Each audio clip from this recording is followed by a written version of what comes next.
Dirgahayu Republik Indonesia, Dirgahayu Negeri Pancasila, Merdeka! Busana yang saya pakai ini adalah pakaian adat suku Baduy. Saya suka karena desainnya yang sederhana. Dan kita akan mendengarkan pidato kenegaraan Presiden Republik Indonesia.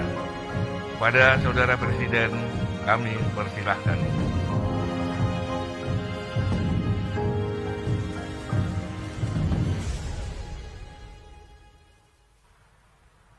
Bismillahirrahmanirrahim. Assalamualaikum warahmatullahi wabarakatuh. Selamat pagi, salam sejahtera bagi kita semuanya. Om Swastiastu, Namo Buddhaya, salam kebajikan. Yang saya hormati Wakil Presiden Republik Indonesia, Bapak Profesor Kiai Haji Ma'ruf Amin. Yang saya hormati Ketua, para Wakil Ketua, dan para anggota MPR Republik Indonesia. Yang saya hormati Ketua, para Wakil Ketua, dan para anggota DPR Republik Indonesia. Yang saya hormati Ketua, para Wakil Ketua, dan para anggota DPD Republik Indonesia. Yang saya hormati Ketua, para Wakil Ketua, dan para anggota lembaga-lembaga negara. Yang saya hormati Ibu Hajah Megawati Soekarno Putri, Presiden Republik Indonesia kelima. Yang saya hormati Bapak Susilo Bambang Yudhoyono, Presiden Republik Indonesia ke-6. Yang saya hormati Bapak Tri Sutrisno dan Bapak Hamzahas. Yang saya hormati Bapak Muhammad Yusuf Kalla beserta Ibu Mufidah Yusuf Kalla. Yang saya hormati Bapak Budiono beserta Ibu Herawati Budiono. Yang saya hormati Yang Mulia para Duta Besar, negara-negara sahabat, dan para pimpinan perwakilan badan dan organisasi internasional. Yang saya hormati para Menteri Kabinet Indonesia Maju, serta Panglima TNI dan Kapolri. Yang saya hormati para Ketua Umum partai-partai politik. Yang saya hormati hadirin, saudara-saudara sebangsa dan setanah air. Krisis, resesi, dan pandemi itu seperti api. Kalau kita bisa hindari, kalau bisa kita hindari. Tetapi jika hal itu tetap terjadi, banyak hal yang bisa kita pelajari. Api memang membakar, tetapi juga sekaligus menerangi.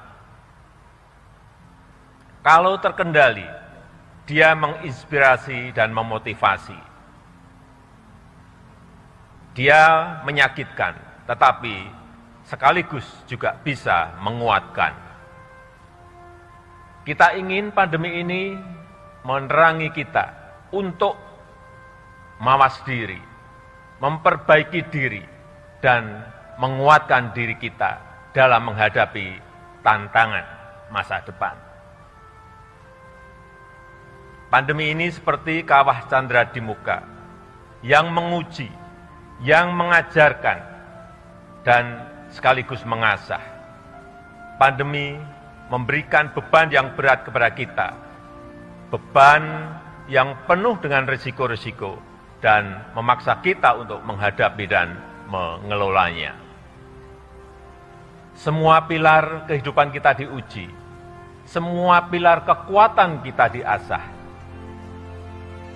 Ketabahan, kesabaran, ketahanan, kebersamaan, kepandaian, dan kecepatan kita.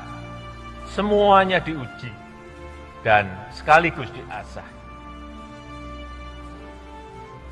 Ujian dan asahan menjadi dua sisi mata uang yang tidak terpisahkan. Bukan hanya beban yang diberikan kepada kita, tetapi kesempatan untuk memperbaiki diri juga diajarkan kepada kita. Tatkala ujian itu terasa semakin berat, asahannya juga semakin meningkat. Itulah proses menjadi bangsa yang tahan banting, yang kokoh, dan yang mampu memenangkan gelombang pertandingan. Bapak, Ibu, dan saudara-saudara sebangsa dan setanah air. Perjalanan sejarah bangsa Indonesia telah melalui etapa-etapa ujian yang berat. Alhamdulillah, kita berhasil melampauinya. Kemerdekaan Republik Indonesia bukan diperoleh dari pemberian ataupun hadiah, tetapi kita rebut melalui perjuangan di semua medan. Perang rakyat, perang gerilya, dan diplomasi di semua lini dikerahkan, dan buahnya membuat Indonesia sebagai bangsa yang merdeka. Resesi dan krisis yang datang bertubi-tubi dalam perjalanan setelah Indonesia merdeka juga berhasil kita lampaui. Setiap ujian memperkokoh pondasi sosial, pondasi politik, dan pondasi ekonomi bangsa Indonesia. Setiap etapa memberikan pembelajaran dan sekaligus juga membawa perbaikan dalam kehidupan kita. Pandemi COVID-19 telah memacu kita untuk berubah, mengembangkan cara-cara baru, meninggalkan kebiasaan-kebiasaan lama yang tidak relevan, dan menerobos ketidakmungkinan. Kita dipaksa untuk membangun normalitas baru dan melakukan hal-hal yang dianggap tabu selama ini. Memakai masker, menjaga jarak, tidak bersalaman, dan tidak membuat keramaian adalah kebiasaan baru yang dulu dianggap tabu. Bekerja dari rumah, belajar daring, pendidikan jarak jauh, serta rapat dan sidang secara daring telah menjadi kebiasaan baru yang dulu kita lakukan dengan ragu-ragu. Di tengah dunia yang penuh disrupsi sekarang ini, karakter berani untuk berubah, berani untuk mengubah, dan berani untuk mengkreasi hal-hal baru merupakan fondasi untuk membangun Indonesia maju. Kita telah berusaha bermigrasi ke cara-cara baru di era revolusi industri 4.0 ini, agar bisa bekerja lebih efektif, lebih efisien, dan lebih produktif. Adanya pandemi COVID-19 sekarang ini, akselerasi inovasi semakin menyatu dalam keseharian kehidupan kita. Bapak, Ibu, dan saudara-saudara yang saya hormati. Selama 1,5 tahun diterpa pandemi telah terjadi penguatan yang signifikan dalam perilaku dan infrastruktur kesehatan kita, dan sekaligus penguatan kelembagaan nasional kita. Kesadaran, partisipasi, dan kegotong royongan masyarakat menguat luar biasa. Kelembagaan pemerintah lintas sektor dan lintas lembaga negara serta antara pusat dan daerah sampai dengan desa juga mengalami konsolidasi. Hal ini membuat kapasitas sektor kesehatan meningkat pesat dan semakin mampu menghadapi ketidakpastian yang tinggi dalam pandemi. Dari sisi masyarakat, kesadaran terhadap kesehatan semakin tinggi. Kebiasaan mencuci tangan, memakai masker, dan menjaga jarak telah menjadi kesadaran baru. Gaya hidup sehat, menjaga kebersihan lingkungan, berolahraga, dan mengkonsumsi makanan yang bernutrisi terasa semakin membudaya. Hal ini merupakan modal besar untuk menuju masyarakat yang lebih sehat dan dalam pengembangan SDM yang berkualitas. Kesadaran dan antusiasme masyarakat untuk divaksin, memperoleh layanan kesehatan, memperoleh pengobatan, serta saling peduli untuk yang semakin tinggi. Pandemi telah mengajarkan bahwa kesehatan adalah agenda bersama. Pandemi telah menguatkan institusi sosial di masyarakat dan semakin memperkuat modal sosial kita. Jika ingin sehat, warga yang lain juga harus sehat. Jika ada seseorang yang tertular COVID-19, maka hal ini akan membawa resiko bagi yang lainnya. Penyakit adalah masalah bersama dan menjadi sehat adalah agenda kita bersama. Kapasitas kelembagaan negara dalam merespon pandemi juga semakin terkonsolidasi dan bekerja semakin responsif. Kita tahu bahwa pandemi harus ditangani secara cepat dan terkonsolidasi dengan merujuk kepada data, ilmu pengetahuan, dan teknologi. Kita juga paham bahwa praktek demokrasi, akuntabilitas, dan tata kelola yang baik harus dijunjung tinggi. Kerjasama antar lembaga serta kepemimpinan yang responsif dan konsolidatif menjadi kunci dalam menangani pandemi.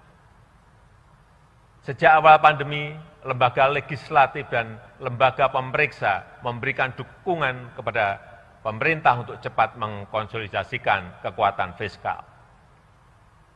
TNI, Polri, dan birokrasi dari tingkat nasional sampai ke tingkat desa terus bahu-membahu dalam melakukan pendisiplinan protokol kesehatan, 3T, termasuk vaksinasi dan penyiapan fasilitas isolasi terpusat. Hampir semua Forkompinda bergerak terpadu dalam mengatasi permasalahan kesehatan dan perekonomian. Manajemen lapangan dalam testing, tracing, dan treatment, serta vaksinasi telah mengasah kepemimpinan di semua level pemerintahan. Saya yakin kapasitas respon kita dalam menghadapi ketidakpastian di bidang kesehatan dan di bidang-bidang lain juga semakin baik dan semakin kokoh. Penyediaan layanan kesehatan oleh pemerintah maupun swasta juga mengalami peningkatan yang menggembirakan. Layanan kesehatan di banyak daerah bertambah cukup signifikan, baik dalam hal penambahan kapasitas tempat tidur maupun fasilitas pendukungnya.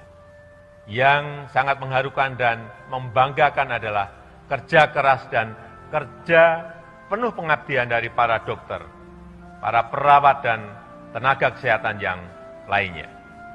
Kemandirian industri obat, vaksin, dan alat-alat kesehatan masih menjadi kelemahan serius yang harus kita pecahkan.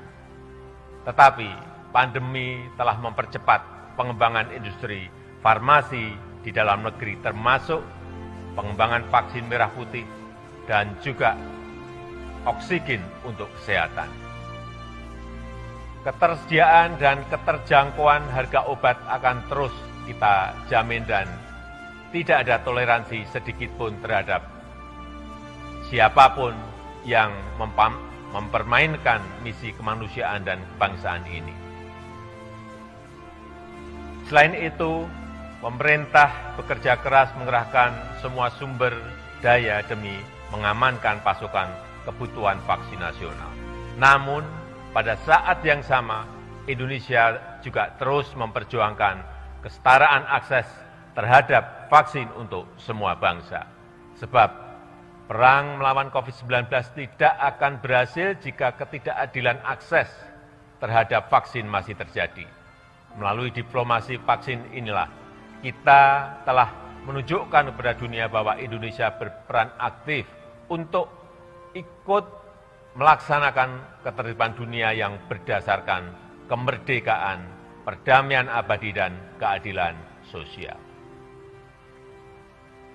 Bapak, Ibu, dan saudara-saudara yang saya muliakan, walaupun kita sangat berkonsentrasi dalam menangani permasalahan kesehatan, tetapi perhatian terhadap agenda-agenda besar menuju Indonesia maju tidak berkurang sedikit pun. Pengembangan SDM berkualitas tetap menjadi prioritas.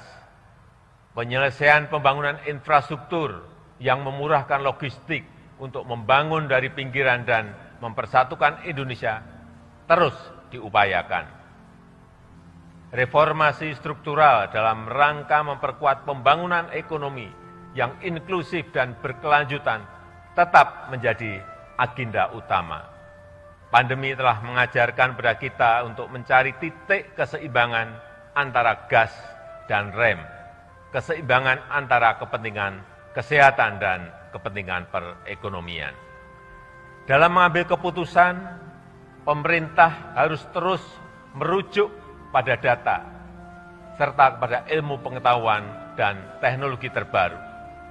Pemerintah harus tanggap terhadap perubahan keadaan dari hari ke hari secara cermat. Tujuan dan arah kebijakan tetap dipegang secara konsisten, tetapi strategi dan manajemen lapangan harus dinamis, menyesuaikan permasalahan dan tantangan. Pengetatan dan pelonggaran mobilitas masyarakat misalnya harus dilakukan paling lama setiap minggu dengan merujuk pada data-data terkini. Mungkin hal ini sering dibaca sebagai kebijakan yang berubah-ubah atau sering dibaca sebagai kebijakan yang tidak konsisten. Justru itulah yang harus kita lakukan untuk menemukan kombinasi terbaik antara kepentingan kesehatan dan kepentingan perekonomian masyarakat. Karena virusnya yang selalu berubah dan bermutasi, maka penanganannya pun juga harus berubah sesuai dengan tantangan yang dihadapi. Pengetatan mobilitas yang tidak bisa dihindari ini membuat pemerintah harus memberikan bantuan sosial yang lebih banyak dibanding pada situasi normal. Program Keluarga Harapan PKH, kartu sembako, diskon listrik, subsidi gaji, bantuan produktif usaha mikro, bantuan sosial tunai, BLT dana desa, dan program kartu prakerja juga terus ditingkatkan. Subsidi kuota internet untuk daerah-daerah PPKM juga semaksimal mungkin diberikan kepada tenaga kependidikan, murid, mahasiswa, guru, dan dosen. Yang lebih utama dan merupakan solusi perekonomian yang berkelanjutan, pemerintah memastikan agar masyarakat bisa memperoleh pekerjaan yang layak dan mendongkrak perekonomian nasional. Pandemi memang telah banyak menghambat laju pertumbuhan ekonomi, tetapi pandemi tidak boleh menghambat proses reformasi struktural perekonomian kita. Struktur ekonomi kita yang selama ini lebih dari 55%-nya dikontribusikan oleh konsumsi rumah tangga, harus terus kita alihkan menjadi lebih produktif dengan mendorong hilirisasi, mendorong investasi, dan mendorong ekspor. Fokus pemerintah adalah menciptakan sebanyak mungkin lapangan kerja baru yang berkualitas. Implementasi Undang-Undang Cipta Kerja terus kita percepat. Minggu yang lalu, pemerintah telah meluncurkan OSS, Online Single Submission, yang sangat mempermudah semua level dan jenis usaha, apalagi bagi jenis-jenis usaha yang berisiko rendah. Urusan perizinan, pengurusan insentif, dan pajak bisa dilakukan jauh lebih cepat, lebih transparan, dan lebih mudah. Kesempatan ini harus dimanfaatkan oleh pelaku UMKM untuk mengembangkan usahanya. Pada periode Januari sampai Juni 2021, realisasi investasi Indonesia tidak termasuk sektor hulu migas dan jasa keuangan sedikitnya 442,8 triliun rupiah, dengan rincian 51,5% di luar Jawa dan 48,5% di Jawa. investasi ini menyerap lebih dari 620.000 tenaga kerja Indonesia. Penambahan investasi di bulan-bulan depan kita harapkan bisa memenuhi target 900 triliun rupiah, serta menciptakan lapangan kerja baru dan menggerakkan perekonomian secara signifikan. Perkembangan investasi harus menjadi bagian terintegrasi dengan pertumbuhan ekonomi yang inklusif dan berkeadilan. Peningkatan kelas pengusaha UMKM menjadi agenda utama. Berbagai kemudahan disiapkan untuk menumbuhkan UMKM, termasuk kemitraan strategis dengan perusahaan besar, agar cepat masuk dalam rantai pasok global.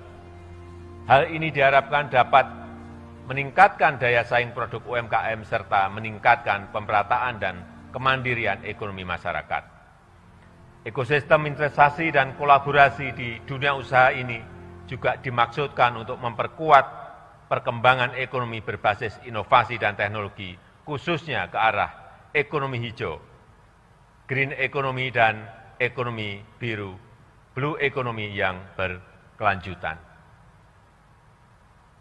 Perkembangan sektor pangan terus kita upayakan untuk membangun kemandirian pangan, transformasi menuju energi baru terbarukan, serta akselerasi ekonomi berbasis teknologi hijau akan menjadi perubahan penting dalam ekonomi kita. Konsolidasi kekuatan riset nasional terus diupayakan agar sejalan dengan agenda pembangunan nasional. Sinergi dunia pendidikan dengan industri dan pengembangan kewirausahaan terus dipercepat melalui program Merdeka Belajar. Hal ini diharapkan mengakselerasi kualitas SDM nasional sekaligus meningkatkan daya saing industri dan produk dalam negeri. Perluasan akses pasar bagi produk-produk dalam negeri menjadi perhatian serius pemerintah. Program Bangga Buatan Indonesia terus kita gencarkan sembari meningkatkan daya saing produk lokal dalam kompetisi global. Pemerintah terus mendorong pengembangan ekosistem ekonomi digital untuk meningkatkan produktivitas masyarakat. Digitalisasi UMKM yang masuk ke aplikasi perdagangan elektronik, e-commerce, dan lokapasar jumlahnya terus bertambah. Sampai Agustus tahun ini, sudah lebih dari 14 juta UMKM atau 22% dari total UMKM yang sudah bergabung dengan aplikasi perdagangan elektronik e-commerce. Partisipasi dalam ekonomi digital ini sangat penting karena potensinya yang sangat besar dan mempermudah UMKM untuk masuk ke rantai pasok global. Tahun 2020 nilai transaksi perdagangan digital Indonesia mencapai lebih dari 253 triliun rupiah. Nilai ini diperkirakan akan meningkat menjadi 330,7 triliun rupiah di tahun 2021. Bapak, Ibu, dan saudara-saudara sebangsa dan setanah air, pandemi COVID-19 juga memberikan hikmah kepada bangsa Indonesia bahwa krisis menuntut konsolidasi kekuatan negara untuk melayani rakyat, meningkatkan kesejahteraan masyarakat, dan meraih Indonesia maju yang kita cita-citakan.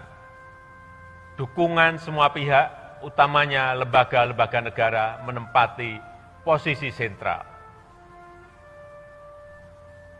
Kerja cerdas dan sinergitas antar lembaga-lembaga negara menjadi salah satu kunci utama untuk bisa gesit merespon perubahan yang terjadi di masa mendatang. Keseimbangan dan saling kontrol antar lembaga negara sangatlah penting dalam sistem ketatanegaraan kita. Tetapi kerjasama, sinergi, serta kerelaan untuk berbagi beban dan tanggung jawab justru lebih utama dalam menghadapi pandemi ini. Saya mengucapkan terima kasih yang sebesar-besarnya kepada lembaga-lembaga negara, juga kepada Bank Indonesia, Otoritas Jasa Keuangan, Lembaga Penjamin Simpanan, Komisi Pemberantasan Korupsi, dan Ombudsman Republik Indonesia, termasuk Komisi Pemilihan Umum dan Badan Pengawas Pemilihan Umum atas dukungannya yang konsisten dan produktif selama ini. Saya mengapresiasi para anggota MPR RI dengan program 4 pilarnya yang terus konsisten memperkokoh ideologi Pancasila, Undang-Undang Dasar 1945, NKRI, dan Bhinneka Tunggal Ika.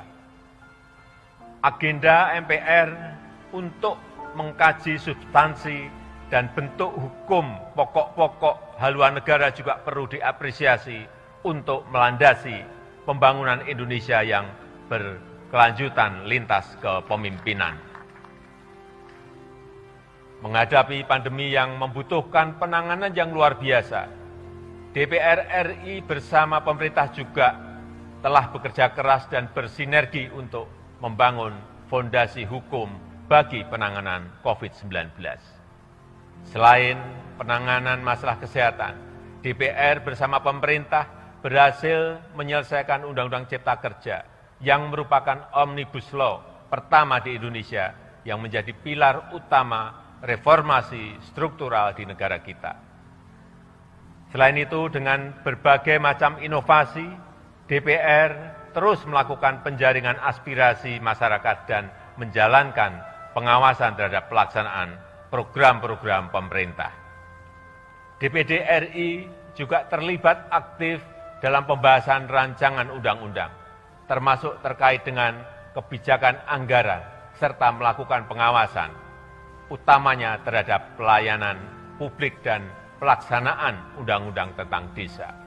Peran ini memberikan kontribusi dalam ketepatan penanganan pandemi dan sekaligus dalam perbaikan kelembagaan pemerintah daerah ke depan. Di tengah kebutuhan pemerintah untuk bertindak cepat menyelamatkan masyarakat dari pandemi, peran pemeriksaan yang dilakukan oleh BPK RI juga telah dilakukan beberapa penyesuaian. Situasi pandemi bukan situasi normal dan tidak bisa diperiksa dengan standar situasi normal. Yang utama adalah menyelamatkan rakyat. Menyelamatkan rakyat adalah hukum tertinggi dalam bernegara. Inovasi BPK untuk mewujudkan akuntabilitas untuk semua di negara kita patut untuk dihargai. Saya mengapresiasi upaya-upaya BPK untuk memberikan informasi temuan pemeriksaan agar ditindaklanjuti oleh pemerintah, baik di pusat maupun di daerah. Walaupun di era pandemi, kecepatan kerja dalam pelayanan peradilan juga tidak bisa ditunda, bahkan harus dipercepat. Proses administrasi dan persidangan perkara di Mahkamah Agung secara elektronik telah mampu mempercepat penanganan perkara. Bahkan dengan adanya aplikasi peradilan elektronik e-court telah mempermudah dan meningkatkan jumlah perkara yang dibawa ke pengadilan. Demikian pula halnya dengan Mahkamah Konstitusi yang juga menggelar persidangan melalui daring. Munculnya banyak permohonan keadilan yang terkait dengan undang-undang dan juga perkara pilkada telah membuat MK mampu menyelesaikan perkara tepat waktu. Keberadaan sistem peradilan berbasis elektronik telah memfasilitasi terselenggaranya layanan publik secara cepat, transparan, dan akuntabel. Komisi Yudisial juga harus tetap produktif di era pandemi, baik dalam seleksi calon hakim agung, menangani laporan masyarakat, pemantauan perkara persidangan, serta pelanggaran kode etik hakim. Dengan kerja keras dan inovasi yang dilakukan, KAY telah berhasil meningkatkan kinerjanya di tengah pandemi COVID-19 ini. Bapak, Ibu, dan saudara-saudara sekalian yang saya hormati, pandemi telah mengingatkan kepada kita untuk peduli kepada sesama. Penyakit yang diderita oleh seseorang akan menjadi penyakit bagi semuanya. Penyelesaian pribadi tidak akan pernah menjadi solusi. Penyelesaian bersama menjadi satu-satunya cara. Dengan budaya yang selalu saling peduli dan saling berbagi, masalah yang berat ini bisa lebih mudah diselesaikan. Mari kita pegang teguh nilai-nilai toleransi, Bhinneka Tunggal Ika, gotong royong, dan Pancasila dalam bermasyarakat, berbangsa, dan bernegara. Kita lewati ujian pandemi dan ujian-ujian lain setelah ini dengan usaha yang teguh, disertai dengan doa pengharapan yang tulus. Kita jaga kesehatan kita, disiplin diri dalam protokol kesehatan, serta saling menjaga dan saling membantu. Tidak ada orang yang bisa aman dari ancaman COVID-19 selama masih ada yang menderitanya. Saya menyadari adanya kepenatan, kejenuhan, kelelahan, kesedihan, dan kesusahan selama pandemi COVID-19 ini. Saya juga menyadari begitu banyak kritikan kepada pemerintah, terutama terhadap hal-hal yang belum bisa kita selesaikan. Kritik yang membangun itu sangat penting dan selalu kita jawab dengan pemenuhan tanggung jawab sebagaimana yang diharapkan rakyat. Terima kasih untuk seluruh anak bangsa yang telah menjadi bagian dari warga negara yang aktif dan terus ikut membangun budaya demokrasi. Indonesia tangguh, Indonesia tumbuh, yang menjadi semboyan bulan kemerdekaan pada tahun ini hanya bisa diraih dengan sikap terbuka dan siap berubah menghadapi dunia yang penuh disrupsi. Indonesia tangguh, Indonesia tumbuh hanya bisa dicapai jika kita semua bahu-membahu dan saling bergandeng tangan dalam satu tujuan. Kita harus tangguh dalam menghadapi pandemi dan berbagi ujian yang akan kita hadapi. Dan kita harus terus tumbuh dalam menggapai cita-cita bangsa. Semoga Allah SWT, Tuhan yang Maha Kuasa, senantiasa meridhoi dan mempermudah upaya bangsa Indonesia dalam meraih Indonesia maju yang kita cita-citakan.